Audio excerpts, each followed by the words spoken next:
Hi, I'm Stacy with WTI.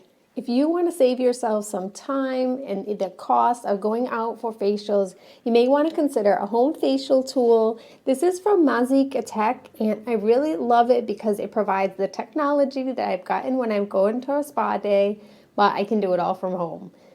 This tool is lightweight and compact, so you could easily take it with you anywhere that you go. It's also completely rechargeable thanks to the enclosed cord. It stands right on the base and it takes up a very small amount of room on your counter if you want to leave it out permanently, as they do suggest using it a few times a week. It's very light and compact and easy to use as well.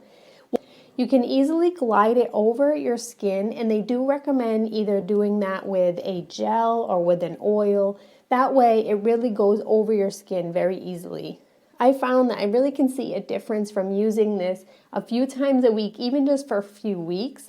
And one option that I really love is the second option, which allows you to do a vibration. So I really feel like for my skin, being midlife, that I really can feel some rejuvenating and just some waking up of the skin.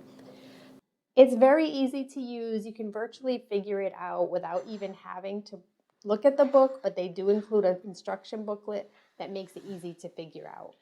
If you want to be able to have some home skincare, maybe a few times a week, this will really make you feel as if you're at a spa day, and you'll enjoy using this very easy, effective tool. But that's just my point of view.